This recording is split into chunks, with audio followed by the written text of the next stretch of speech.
Hello, everybody, and welcome to Calton Nutrition TV and our show In Depth, where we bring you the leaders, the visionaries, and the innovators changing the world. And on today's show today, we've got Katie, the Wellness Mama. And that's so exciting because I'm sure pretty much everyone who's watching right now, because I know that our fan base is fairly similar, but I'm sure a lot of people already know what she does and how she offers recipes and how she offers like simple answers for families to get healthy, which is so incredibly important because there is a real gap in that arena. Like people, they're starting to have children really, and they're just starting this journey. They want to make sure they have a healthy family, and she's actually giving them the means to create this. So welcome, Katie.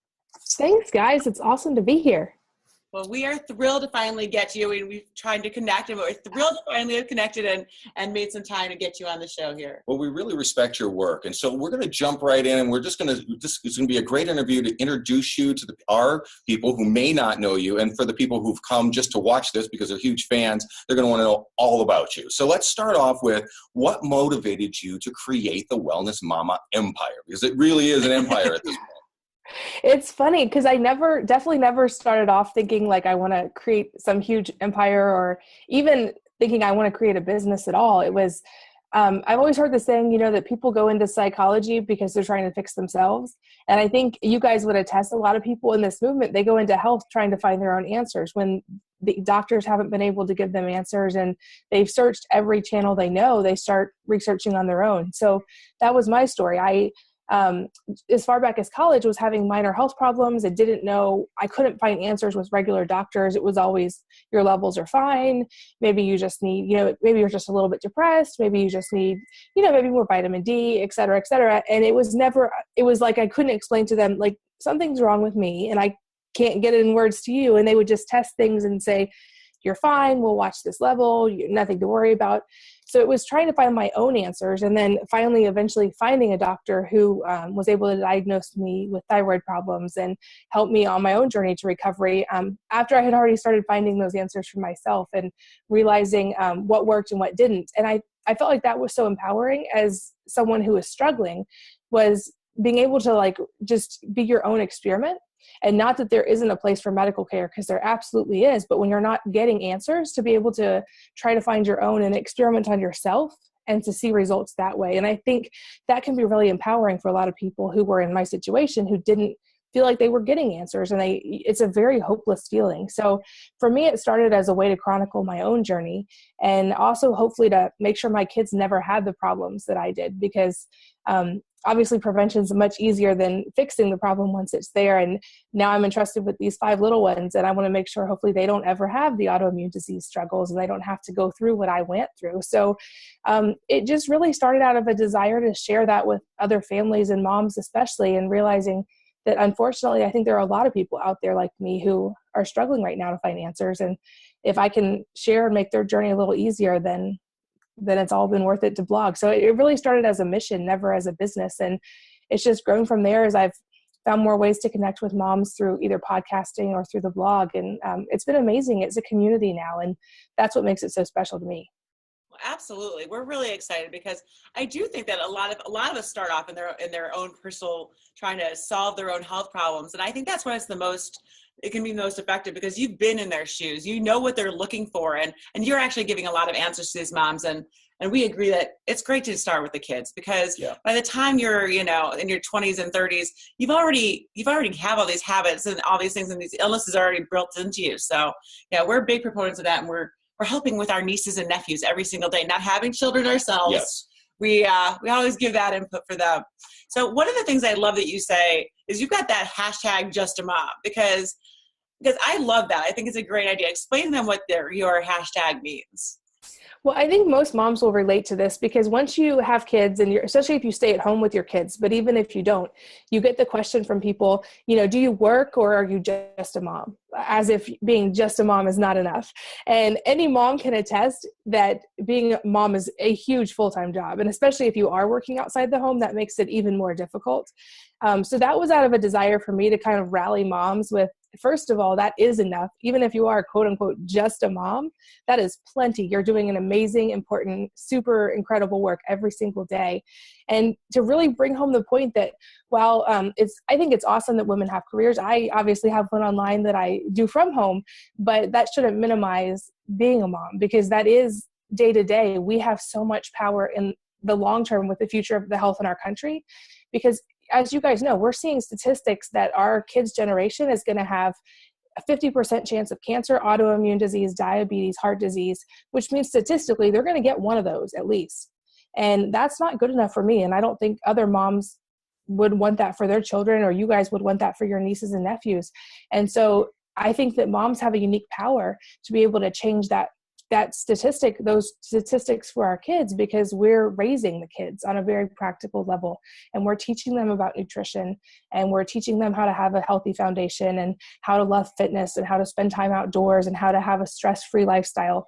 All these factors that we can give them now, so that when they're older, hopefully they don't face these same changes. And I'm sure you guys would attest, even at health conferences when we're there, that's where I met you guys and all these health experts. But if you start talking to them, it's like they all had their own struggle to go through. And, so overcame autoimmune disease, or somebody had cancer. And it's amazing. And it's a testament to what food and a healthy lifestyle can do. But let's not let our kids have to get to that point before we make changes. So for me, that's a rallying call to try to get moms really on the same page that we can change the statistic, but we need to do it now. And that comes from being, quote unquote, just a mom, and letting the importance of that job shine through, and really understanding how much power you have as a mom. Yeah. And one thing I want to repeat that to anyone who's watching right now. If you have 4 kids, 50%, 2 of them are going to end up with a disease unless you take that step to prevent it for them. They can't prevent it for themselves. They're children. They don't know what they're putting in their mouths. They can't do the research themselves. But from a standpoint, it empowers someone so much, because these aren't genetic conditions. We talk about that all the time. You're not genetically, it's not, cancer is what, 5%? 5% genetic. So that means you have 95% chance that you can actually turn it around for your child, and prevent it. And that's just so important and so empowering. So that anyone who's out there and says you don't have enough time, look at the faces of your children and say 50% chance. And it's worth it to make that change today. Well, absolutely. And, I'm sitting here listening. And of course, we're talking about moms, and you're the wellness mama. But as a man, I'm inspired by your message as well. And we have to remember that moms are not only they're the front line for the next generation, as you're saying, but in order to be able to help themselves to reverse or prevent the diseases, because their kids are going to want them around for a long time. And then don't forget, the moms are the ones typically out there grocery shopping, bringing stuff in for the family, so she can help to enhance the health of her husband, significant other, just everybody in the family. So yeah, we're talking a lot about kids right now, but really what we're talking about is whole total health, family health. And there's a lot that moms can do. Now, and of course you use the word resetting when you're talking to moms out there. What do you mean by the word resetting? You kind of tell them, let's start by resetting. Yeah, I feel like when you start to delve into natural living, at least for me, it's so overwhelming, because you start reading, and it's like if you go on WebMD and Google your symptoms, and you're immediately going to die of 12 kinds of cancer. There's so much information that you have to start somewhere with baby steps. And so for me, it was a process of figuring out what are those baby steps and what are the most important things I should be doing to start. Because if you just try to go from a normal American lifestyle to, exercising every single day and eating healthy and making sure you're getting micronutrients, all these things, it gets so overwhelming. So the reset was just an acronym that helped me figure out, in order of importance, what things do I need to focus on. And so obviously the first one being real food, because I'm a really big fan of saying that you can't out supplement or out exercise a bad diet. Right. Those things are important, but it has to come back to diet. If you're eating junk, all the supplements and exercise on our list. So we totally agree. So, okay, we're going to jump right in then with real food. That's the R. Okay. And so for me, that I try to make that very practical as well. And I have a lot of resources on the blog for meal planning and developing a template, so that it takes the guesswork out of it. I feel like that's the biggest stress for a lot of people, is getting to 3 p.m. and being like, okay, what am I going to cook for dinner? Everything's frozen. I need to defrost stuff. I need to figure out a recipe. If you already have that part figured out, and you just already have the plan of what you're going to buy at the grocery store each week, what you're going to defrost when, you can batch things. It takes so much of the stress out of that. So I try to make that step as practical and easy as possible, and not complicated, because I think that's the other tendency. You can jump into a new way of eating, whether it be paleo or just a real food approach, whatever it is. And there's a million recipes online, and you're trying to create like paleo chicken cordon bleu with like paleo fake rice, but hang on, it's cauliflower. And like, it gets so confusing. And so I try to make it as simple as possible and go back to the basics of, a stir fry is a good meal and it takes 20 minutes to make, and you can stick a lot of vegetables in there. Yeah, we're big fans of that. So So as far as real food goes, do you have some tips that we can give out to people right now that would help them to conquer at least that first step? Yeah. So meal planning is a huge one, because that both saves time and money, and it just takes the guesswork out. In fact, that is one of my big calls on my blog for everything, is to plan it. I have a system called Getting It All Done Gracefully, where I plan everything in life so that it's my whole schedule with my kids is pre-planned, so that the stress of all of that is taken out of it. But I have a recipe index on my blog that has hundreds of real food recipes that are simple, that take less than 30 minutes to make, and that are just super easy and stress-free for moms. And so that's my big one, just meal plan. In fact, I have a whole rotating template. So I have a meal plan, a 3-month rotating system for each time of year. So seasonal produce in the summer, there's a meal plan for that. Seasonal produce in the winter, more winter squashes, greens, there's a meal plan for that. And you just rotate them out, take those cards out, take them to the grocery store. It's very simple. Excellent. Well, that certainly sounds amazing. We are huge fans of that seasonal approach. So that's great. So obviously you want to have seasonal because... local, and you're going to get more micronutrients in it. Of course, everything we do micronutrients. Now, what happens though when your kids say, they won't eat what the mom's making, And we're asking this actually because we get this question all the time. Yep. And not only that, we have nieces and they're small, and it's one of those, it's a constant struggle for moms. We hear it all the time. Like, they loved this meal yesterday, but they hate it today. Yeah. And that's normal for taste buds. And not being parents, we really don't know the answers to these. So what do you do? What do you do when your kids don't want to eat what you make for the family? I mean, should they make a completely different meal for the kids? Should mom keep running through the grocery store like a madwoman trying to figure out what snack will they like this week? Or, what do you suggest for people? You guys are right. I think that is one of the toughest balancing acts as a parent, because on the one hand, I've seen parents that become so militant with it that the kids leave home or go to high school and go crazy and eat all the junk because they can. And I also see parents who cater to their kids and cook 2 separate meals every single time. And I think that the answer is somewhere in balance, and realizing that kids do have changing taste buds, and talking with them about that and explaining, making real food like a grown-up sophisticated thing.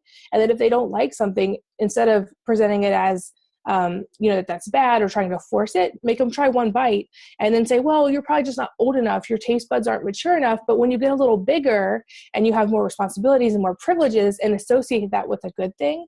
Yeah. So in our house, I have a system, like an incremental approach, especially with the babies, to teach them real food, which is every meal, everything I make, they get one tiny bite of each thing. So it may be 1 piece of broccoli, 1 little piece of chicken, 1 bite of sweet potato, and they only have to eat 1 bite of each thing, and then they can have more of whatever they want. But they have to at least try it, because you guys have probably heard that statistic. You have to try something at least 10 times to develop a taste for it. And that's a way that I've found to help them start to accumulate the taste without it being overwhelming, because they've got a huge plate of this, and there's in their head, they're like, there's no way I can eat all this because I hate it and it's disgusting. Even my oldest son, he is not a fan of tuna at all. Doesn't matter if it's fresh tuna, he does not like tuna, and a lot of it's mental, but he still has to try 1 bite of it every single time, and he's coming around. And it's more at this point like a stubbornness of like, he's not going to admit that he actually does like tuna now. He's 8. Okay. And he's the one that I was like learning when I had him as a baby, and so I did the doctors like give him rice cereal and all that, and so I'm having to like fix his taste buds. Whereas the baby's like, ooh, pate and broccoli, and like she'll eat anything, sauerkraut, she loves it. So I think part of it also is starting them young and exposing them at a young age to a wide variety of taste. And if a mom's nursing, they're going to get that through your breast milk if you're actually eating a wide variety of foods. And then letting them just experiment with it when they're young, giving them bone broth and sauerkraut and stuff that they can play with and eat when they're little and develop a taste for. And I also just have a no complaining rule about food. Not as extreme as I know when I was a kid, it was more like there are starving children in the world and you're going to eat that. But like bringing awareness to them that there truly are, and you guys know this from your travels, children who don't have enough food. And that it really is a gift that we're even able to pick what foods we eat and to have healthy food and to try to give them an appreciation for that. And driving home, as you guys always say, that food is about nutrition first and foremost and about pleasure second, and not getting swept into the cultural idea that food's about pleasure all the time, because that's a really dangerous arena, I think. Absolutely. People try to fill that void in their life with just more and more food, and it doesn't work no matter what the food is. The best chocolate cake is not going to fix your health, and it's not going to fix your emotional well-being either. But I really like that tip. I really like the idea of just take one bite and then you can go to the foods that you're kind of insisting or demanding for. And I think it's great. And starting as a baby. Yeah. Because and do you do that every day then? So every day, this is kind of for each meal. It's the one bite of each thing, whatever you're going to have for that meal. And then that's great. Okay. So let's real quick. Let's go. We know R now for resetting. And what are the other letters? So E is for eliminate stress, which is huge. That is my kryptonite. Of all of the factors for health, that's the one I struggle with. And I think anybody who's type A, who is on a mission, really struggles with the stress and turning off and going to bed on time and letting go. I found that off button. Where is that button? No. Exactly. We talk about in our new book also, because we know that it's overwhelming people today. Oh gosh. Exactly. And there's so many factors that we don't even have control over, because even if we don't feel stressed ourselves and emotionally we think we're fine, we're under physiological stress that our body interprets as stress even when we don't. So we have artificial light all the time, and that's a stress on our body. We have toxins in our environment, which are a stress on our body. We have disrupted sleep patterns. We have toxins in our food. So that's something I feel like you have to be very proactive about, is really setting aside time to de-stress, to be away from that type of environment, to turn off the lights at night, and to really prioritize relaxation and developing a rhythm, whether that be prayer or meditation or whatever it is for you. It's not something that happens passively, and we've got so many factors working against us that has to really be a priority for us. And that goes hand in hand with the S, which is sleep. And I know that you guys know too, most people are not getting enough of this in today's world. It's just everything in our lifestyle is working against us when it comes to sleep. And for moms, especially when it's your own kid, there's only so much you can do with a baby. But assuming that your kids are sleeping through the night, that's something, it's so hard to turn off the lights and go to bed at 10 o'clock, which is when we all know we're supposed to be going to bed, when that's your quiet time at night and you don't have kids awake, or you can get work done, or you just want to read. So prioritizing sleep is a big one. And then the next E is exercise, which I feel like they have to go in order. Like if you don't have real food and you haven't eliminated stress and you're not sleeping, then exercise isn't going to help you. It might actually stress your adrenals out more. Be another stressor, right? Exactly. So you want to optimize them in order and make sure you're providing your body enough nutrients and relaxation and rejuvenating yourself, so that when you exercise, your body's benefiting most from it. And then the T is one that I have a lot of resources on my blog for, which is eliminating toxins, the toxins in our life. Because like I said, babies are born with over 200 chemicals in their umbilical cord blood these days. And there are thousands and thousands of chemicals that are approved to be used in cleaning products and beauty products and even food that have not been tested. We don't know the long-term ramifications for humans. And so I'm a big proponent of making simple recipes for cleaning your home, which are inexpensive. They're cheaper than store-bought. They take 2 seconds to make. So there's really only positives there. And making homemade beauty products. It's easy to make lotion and deodorant and toothpaste once you have a few simple ingredients, and you can really get rid of about 90% of those chemicals just by doing that and eating real food.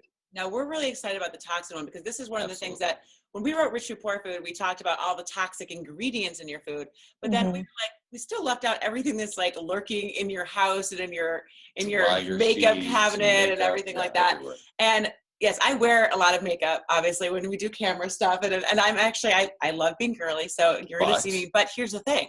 Every single thing I put on my face is non-toxic. Yep. Everything. And every lotion we use, or shaving creams, deodorants, everything. And it's really, really important, because people don't realize it. And we just did a study for the new book, like who's actually carrying the most toxins on their bodies. It's actually teen girls, more than their moms, more than their dads. It's because they're all of a sudden exposed to all these new products and they want to put everything on. So they're actually wearing the most things and their bodies are still developing. That's one of the reasons everyone is getting their period earlier these days. All of these toxins are affecting their hormones. And that really is something we have to stop early on. We have to, when the kids are little, don't bathe them in this stuff. Right. Mm-hmm. I mean, there's the first bath concept of bathing kids in other countries, like in tribal communities, in poisons, so that as they get older, they in the natural surroundings of the jungle, they're not going to, if they consume it, they won't die because they've been bathed in what is called the first bath. They build up an immunity to it. But that's not the toxins. Yeah. You don't want to be bathing your child in toxins chemicals, because these things do not leave your system, very readily, and it's an everyday thing. So that's fantastic. Is there one that you think is really simple and want to share with everybody? Yeah, and I'll make sure you guys have a link to it as well, but I have an all-purpose cleaner that works on everything from stainless steel to the floor to cabinets, countertops, bathrooms, all of it. And it's only got like literally 3 ingredients. You add liquid Castile soap and washing soda and borax in tiny amounts, and you could add essential oils if you like them, if you don't. And it literally is a spray cleaner that cleans everything with no residue, and it costs about 12 cents to make. Great. Fantastic. Perfect. Okay, so we will definitely be sharing that with everybody, because that's something that we could use around the house. There are some products that are also very clean that, EWG does list, and we have in the new book coming out. We've already tested the ones that we love best, but hey, if you could make it yourself, why spend the money on it? That's right. Well, and that's awesome. Like you guys say, there are finally good options. I mean, I feel like for a long time, there really weren't. I mean, there were things that were greenwashed and they had a green label, but they didn't have green ingredients. And thankfully, it seems like companies are starting to really come around that there's a consumer demand for this. So that's awesome. Like you guys point out in Rich Food, Poor Food, there are actually good choices for food. And now there are good choices for cosmetics and beauty products and cleaning products. Yeah, and we actually target even big companies, and this is what we're so excited about. They're all making products now geared towards the people like us who want these things. They're all taking out, I think they took out 12 ingredients, like 12 horrible ingredients that were in their cleaning department. And so they're even trying, I think it was Target that did that recently. And it's just great to see that these companies are actually stepping forward and saying, you know what, there's a demand, even if it is a greed and we understand that they're not doing it because they love us. They are doing it because there's a demand, and there's enough of us that have been holding our money like this and saying, no more. I'm not paying you to put chemicals in my body. And because we've done that, they're actually changing what's on store shelves. Well, I think it really started, like what you said, with this real food / rich food movement, right? So we started in the grocery store. We said, get this junk out of our food. And then we all realized that we're still using the chemicals and all the other things. And so these companies are following. And the exact same thing that happened in the food industry is going to happen in these kind of healthcare, home care type items. And it's already started to happen. So, which is great news because, it's very difficult when you're changing your toothpaste and your shampoo and your makeup and your shaving cream. It's a lot. Start with one thing or two things and then kind of just move forward. But the answer is now, if we are going to get rid of that toxic load, we have to do it in our food and we have to do it in our home, or just our self-care goods as well. And it is true. I mean, you know this. They aren't exactly like the products that we were used to. Yeah. I think a lot of times people find, it's a little bit different to Sometimes switch. They're better. Yeah, but at first it can be that really tough, like, this doesn't, my toothpaste doesn't make big bubbles in my mouth anymore. People are looking for those things. But people get used to it. It's just like anything else. It's the same thing when you're switching from, using sugar and everything or high fructose corn syrup in your ketchup, getting a ketchup that doesn't have any of this. Yeah. So it just takes a little while to get used to it. But your kids everything that you use on them is homemade and toxin free, right? Absolutely. In fact, we were somewhere and they used somebody else's toothpaste one time and they were like, what is this? Like, we were disgusted by it. And I've heard that even with other people in different countries, when they taste American food, they're like, ugh, like how do you people actually like this? And so I think with your kids, if you do it from the beginning, they won't ever have that struggle. And like you said, they will never know it's different than the quote unquote normal. And now there's such good options. You can buy it, you can make it. If you don't want to buy it, there really isn't an excuse. It's becoming so available, which is awesome. Right. So one thing that's available that we absolutely love and that we actually shared with our sister and our nieces is this book. So, I mean, this cookbook, first of all, for those of you who do not know, when she says easy recipes that kids will like, this is what you're talking about, because when you go through these, you're like, anyone can do this. Yeah. It is not time consuming, and it's not, these crazy flavors that, children are going to go, what the heck is this stuff? So tell us a little bit about this cookbook, because someone who's watching today is going to end up getting to win one in a raffle that we're doing. So the cookbook, it was one of those things. I never set out to build a huge blog, and I never set out to write a cookbook either. It was so many people had asked for it. Can you just put these in an easy to use format so that we have them at home? Because I agree, I'm not a fan of cooking with like my phone in my hand. Right. With kids, that's a pretty easy way to ruin your phone. So it ended up I worked on it for about a year, and it's all my most simple recipes. The qualifications were they had to take 30 minutes or less, have ideally 5 ingredients or less, but definitely no more than 10, and then be easy spice combinations so that you could stock a few basic bulk spices and season a lot of different dishes. Because I found that you can make dishes taste completely different just by changing the spices or changing maybe one ingredient, whether it's like peppers to ginger. You have Asian flavors versus more Spanish flavors. And so I wanted to figure out easy ways that moms could just do that with one pan meals that would be super fast, not a lot of dishes, and that kids would enjoy. So there's recipes from all over the world, from Pakistani keema to more like Mexican flavored stir fries. But they're all just really simple, because that's my thing too. I'm usually cooking with a baby in my arms, or at least kids trying to help. And I wanted them to be ones that kids could help if they wanted to. But at the same time, I know a lot of people who don't even have kids who like them just because they're fast. Right. In fact, my CrossFit gym, a lot of people there have the cookbook and they don't have kids at all, but they're like, yeah, but I can make it in 20 minutes. So, and then, they go work out again. One of the things is just we want to let anyone know who's watching this also, in terms of spices, we always like the organic spices that are not irradiated and everything. And we have a coupon on our website in the Richard Resource Center for money off of all your spices. And we're not associated with it in any way. It's just that they were kind enough over at Frontier to give us coupons for that. So if you are going to go on one of these journeys where you're like, okay, I'm going to get the book, and then I'm going to start cooking with spices that I might not be familiar with yet. Yep. It's a great way to sort of stock up your spice rack. Yeah, absolutely. No, I mean, thank you so much for coming on today and talking about all of this. I think the information, like I said, is great for people who have kids, people who don't have kids, everybody. I mean, I have a cookbook and I don't have kids. Absolutely. Yeah. So I have one big kid. Yeah. Oh. I never get to kiss you on camera. Yeah. But anyway, so we're just so happy that we were able to share this today. And we're going to put that recipe down below. We're going to have a link to your book where they can purchase it as well. And where's the best place to get more information? Just wellnessmama.com. I've got it divided by category. So if someone's looking just for beauty recipes, those are there, or natural home. There's resources for every aspect of that reset. Yeah. Perfect. Well, thank you so much for spending some time with us today. Yeah, absolutely. Thanks so much for having me. Well, and if you're watching right now, we so recommend go to wellnessmama.com. This is one of those places that's one of these go-to spots that we want you to utilize. We want you to go and get the recipes, and we want you to really become familiar with Katie's work, because it's really amazing work that you're doing, and we want to thank you so much for doing it. We need more of this in this wellness community. And thank you for watching In Depth, and we'll see you again next time here on Calton Nutrition TV and on In Depth. Bye-bye. Bye.